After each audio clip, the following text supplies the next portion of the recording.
যাক, আপনাকে অসংখ্য ধন্যবাদ।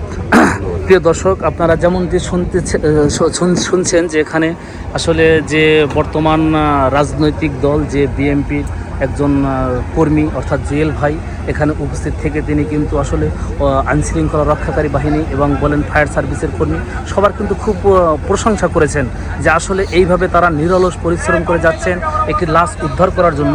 কিন্তু আসলে এটা প্রশংসনীয় করার কথাই, কিন্তু এইভাবেই প্রত্যেকটা মানুষের বিপদে যেন সব মানুষ সবার পাশে থেকে এভাবেই যেন সম্পূর্ণ কাজ সম্পূর্ণ করতে পারেন সেই প্রত্যাশাটাই যেমন সবাই করে। আপনাদেরকে আরেকটু জানিয়ে রাখতে চাই যে আসলে কালকে থেকেই কিন্তু এখানে এই লোকটি আটকিয়েছিল, কিন্তু এখানে আমরা যতটুকু জানতে পেরেছি সেই জুয়েল ভাই আমাদেরকে জানিয়েছে যে এখানে সংসদ সদস্য যে আব্দুল হামিদ সাহেব তিনি এসেছেন এবং তিনি এখানে সম্পূর্ণ খোঁজ খবর নিয়েছেন, স্বজনদের সাথে কথা বলেছেন এবং তিনি খুব দ্রুত এই লাশটি উদ্ধার করার জন্য সবাইকে নির্দেশনা দিয়েছেন। এবং তার যে আমি আরেকটু বলে রাখতে চাই এখানে তার যে আব্দুল হামিদ সাহেবের যে টিম আছে এবং তার যে কর্মীরা আছে তারা কিন্তু এখানে উপস্থিত আছেন এবং বিষয়টি সম্পূর্ণ তারা কিন্তু এখানে তদারকি করছেন আসলে যে কেমন কাজ হচ্ছে, কিভাবে লাশটি উদ্ধার করা যায় এবং উদ্ধার করতেছেন ফায়ার সার্ভিসের কর্মীরা কিভাবে কাজ করতেছেন। কিন্তু সবাই যেন আসলে নিরলস পরিশ্রম করে যাচ্ছেন।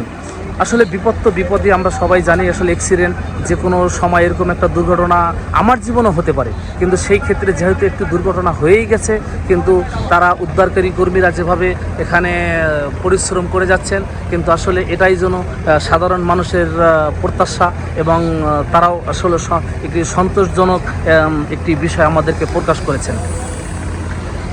প্রিয় দর্শক, আপনারা দেখতে পাচ্ছেন আমরা কিন্তু এখানে দেখতে পাচ্ছি এই যে লাশের পাউটি দেখা যাচ্ছে। এই ফায়ার সার্ভিসের কর্মীরা যেমনটি এই যে আমার পাশে দাঁড়িয়ে আছেন এই যে পাউটা আপনারা দেখতে পাচ্ছেন, কিন্তু পাউটা দেখা যাচ্ছে লাশটি কিন্তু আটকে আছে, অর্থাৎ এই লাশটি ওনারা উপরে টেনে তোলার জন্য অনেক চেষ্টা করে যাচ্ছেন, ওনারা চেষ্টা চালিয়ে যাচ্ছেন, কিন্তু আসলে লাশটি আটকে যাওয়ার কারণে ওনারা পারতেছে না। আর ওনারা চাচ্ছিল যে আসলে অক্ষতভাবে যদি লাশটা উপরে ওঠানো যায় কিনা, কিন্তু সেই চেষ্টাই জন্য ফায়ার সার্ভিসের কর্মীরা চালিয়ে যাচ্ছেন। প্রিয় দর্শক, আমরা পরবর্তী আপডেট আপনাদেরকে জানিয়ে দেব।